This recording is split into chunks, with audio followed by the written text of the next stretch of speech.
easy street. I first found out about you from a single that you did with Triple P. Oh wow, okay. All right. Yeah. Oh, cool, man. And you sang The Day's Done, right? The Day. Yeah, That's Day right. is Done. Your Day is Done. Yeah. I was like, the voice. So, you that know. was my first legal gig. Word? My first professional legal gig, man. Are you serious? Yeah. Recording. Word? Absolutely. Yeah. That's crazy. Yeah. Even there from, From day one. Yeah, man. If I wasn't bootlegging my own thing, that's my first, somebody else, a legal gig who cut me a check to jam, it means a lot. Okay. Well, I'm on point then. Oh, I feel really good right now. Then I'm here on the ground floor. Now, how did you hook up with Wajid and Triple P? They found me. I don't know, somehow they heard the music I was producing by myself. And I had released when I was 17, and I guess they just really magnetized towards it. It's been a blessing, man. I mean, there's been a lot of growth since that point, and thank goodness I've found a lot more of a home in black consciousness. At that time I wasn't quite, I was more just on like the surface, but like since then I've really dug in. But you gotta start somewhere, So I mean, it was really, it's been a journey, you know what I'm saying, but it's been wonderful, Okay, before we get into the relationship thing with your husband and all that, because I got some questions for him too. Let's talk about your beginnings in regards to the writing and production. Oh man, it began with God, It's, it begins with the ancestors, the elders of rhythm, all the funky dead folks, that I pay homage to them, daily, nightly, in everything I do, the struggle of, misplaced people, misplaced hearts, we displaced in this world, the diaspora, that's where it begins, you know what I'm saying? It begins in Africa, that's where my music begins, so definitely that's my starting point and ending point, Interesting that you bring that up, because I'm doing a documentary right now. It's called the Sankofa Jam Project. There it features, there it is. you know about Sankofa. Sankofa. I already know you know. That's why we're here today, and that's a whole nother interview. But it's going to feature Erykah Badu, wonderful, Common, Snoop Dogg, Wiz Khalifa, there Raheem Devon, Big G, and basically the documentary is producing and exposing all these great connections between African American culture and our African roots. Yeah. So we can realize we're more African than we think we are, right? Exactly. Yeah. All this stuff is DNA related in regards to how we dance, how we eat, how we praise, all that. That's a whole nother interview. We had that one now, so I mean, that's cool. I mean, that's where I'm at. So, okay, you hooked up with Triple P, and then what happened next? Man, it just kept on recording. I mean, just, like actually at that point, right before I recorded for Triple P, I had done the Worth Nothing EP. And so I actually finished my first little album before I, started working. So I just always been working. And I mean, the timeline goes so far, that's going to take a half an hour. Because I think I have 10 albums out. So just solo albums. That's a lot of work. So the timeline is going to be kind of...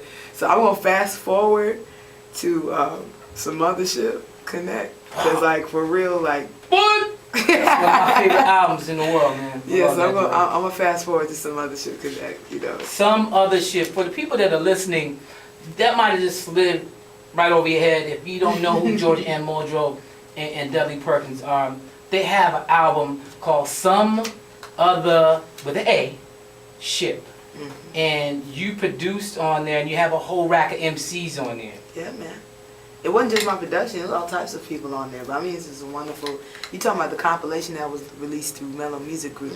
Yeah, it was more of a compilation with various products. But we had Odyssey on there. We had Odyssey on there.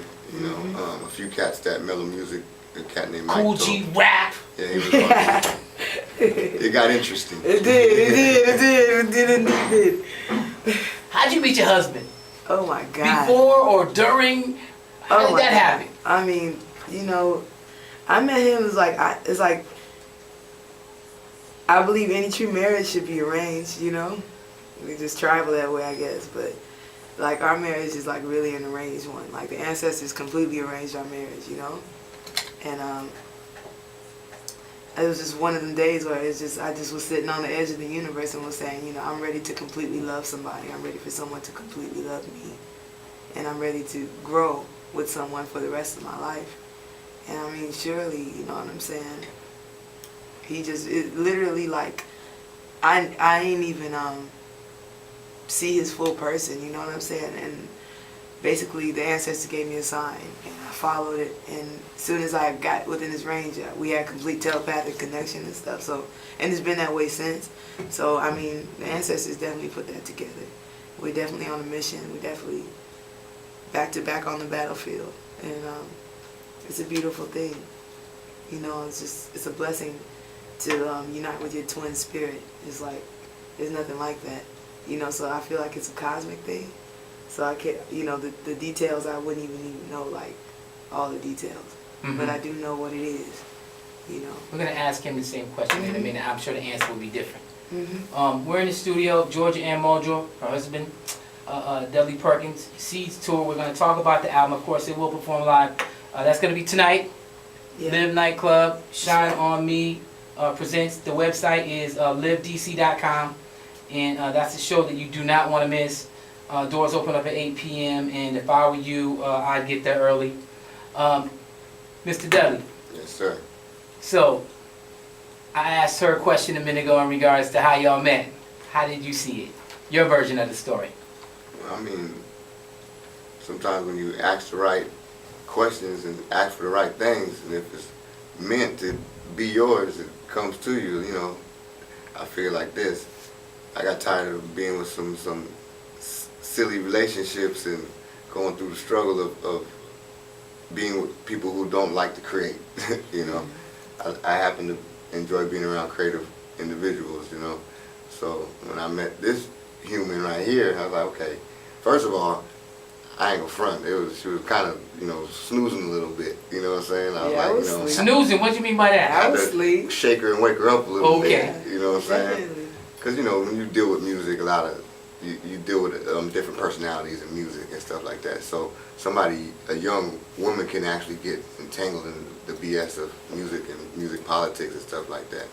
But when I realized who the person was and who she's related to, who she deals with in her past, I was like, wow, this is like some Buddha stuff going on right here. You know? Divine energy. It kind of upset me for a while too that people in her past didn't really pick up on that completely, you know, and didn't want to try to clean that off or dust that off or just say, hey sister, you know, don't go down that road. You know, that was bad. A lot of cats wasn't, you know, a lot of people wasn't paying attention to that. But it's like, with me, I've always been a servitude of man, you know, so when I'm like this, I'm like, I've just felt a kindred, like this is my soul connect. You know, when you're with somebody, you don't have to argue no more at all. There's no arguments. It's really just let's create for the great creator. You know, all day, every day, let's always be close to creation. You know, You really don't have no time for anything else, any bull BS, you know what I'm saying? You really just do that, and you live in a space of creation at all times. You know, and that actually is one of the most coldest bonds you can have with somebody, you know? It's a lifelong bond, actually. I know. So this sounds like a spiritual connection more than anything. Yeah. There was a spiritual connection between y'all. Yeah. Is that the way you see it? Yes, sir. Yes, sir. Because nowadays people don't have that. It's just, oh, you look good and let's hook up. Yeah. But when y'all... Yeah. It wasn't even off of looks. That's the crazy part. Like, I mean, he's extremely handsome to me, but like... I finally seen somebody could actually take what I tell them. You know, when I have my conversations, a lot of people can't handle it, what I have to say. Because I go through the most extreme common sense when I speak to people, you know, about what's going on the planet, what things that pertain to the planet, what's going on with people, period. You know, and she was actually, I'm like, you really hearing what I'm saying? I really heard Peeping this out? I really heard okay, let's talk a little deeper. And then when she was able to open up my mind to certain things, I'm like, okay, well, you know about this? She's like, yeah, and that's, she goes, you know about this? You know, and then our second day, us hanging out, we was kicking it with, what's her name? Alice Coltrane, you know? Yeah. Like the second day. She like counseled us like the second day we met. Wow. Yeah. Counseled by Alice Coltrane. I'm sitting in there ashram with my shoes off, and I've been, you know, She was checking them out too. She was my like, feet was who kind of this? funky. And I'm like, I'm sitting there, I hope they don't smell my feet. You know? Because you know the men on one side and the women on the other side, you know, ashram style. Like, she was checking them out too. It was like a Bhagavad Gita. Powerful spirit, class. you know? Like, wow. It was like, I'm checking them out. Let's see. Now, before you introduce us to that brother right there to your left, I have to ask you this. I mean, because both of you are like incredibly talented people and very creative. How does that play into your relationship? You being so creative and him being so creative and working, how do you work these juices together? This is the person that keeps me going, you know? Because I'm real sensitive, you know? I mean, especially the world events, and I like to stay tuned into, you know, world events all around the world and, you know, get news from better sources and, like, you know what I'm saying, the ones that are, you know, easily accessible. So, like, you know, that stuff really gets to me, you know? And a lot of times I be wanting to stop, like, I can't go on and stuff, just in the, like, might even get depressed or something. But Deli's like, he'll break through that. It's like, he's like the only person that can break through this wall. I'll be cool about it. After 2 or 3 days go by, like, Georgia, you want to hear some music? Because I'll go without music, you know what I mean? That's when you know something's wrong, when I don't play no music or nothing. And I've seen a month go by. but he can break through that wall. He's the only one that can break through that wall, you know? And he'll be like, come on, let's go. You know we on the battlefield. Come on. And it just, something about it, I just snap into it, and it's like, it's not hard to make music, you know what I'm saying? It's not hard, like, it's just, I guess it's inspiring when I can see somebody can break through that wall and reach out to me. That inspires me to make music. Just him just take, if you had a tool, you know what I'm saying? if you was gifted with a tool, like this certain tool, like the gods gave you a tool. Yeah. You know, and this tool was to help create peace and probably heal a lot of people and individuals on the planet Earth. Wouldn't you try to use that tool with everything you have, and you know that's what the tool is for? You have no doubt that that's what it's for. Yeah. You know? Spiritual gift. Yeah. So it's like, you got to constantly do this until we get to where we want to be at. Right now, we're not where we want to be at. Yeah. We still turn on the radio and hear what's on there. Yeah. Our children are still affected by the vibration that's being put out by the DJs around the world right now. Oh, yes. You know, it's like the DJs seem to have taken up arms against us, you know? Like they're really, really polluting our spirits right now with sound, you know? And they're not really caring about it at all. They don't understand that children sometimes get radios for Christmas. Yes. So what they're playing on the radios, them kids can tune in while their parents ain't there and get a whole different frequency of teaching right now. Until we can actually combat that frequency, we're relentless. Like, you know, this year there will be probably about 6, 7 more records coming out, you know, Yes, sir. easily. And they're already ready. You just, you know, got to put them on schedule. I look forward to hearing all them. I want them joints before everybody else.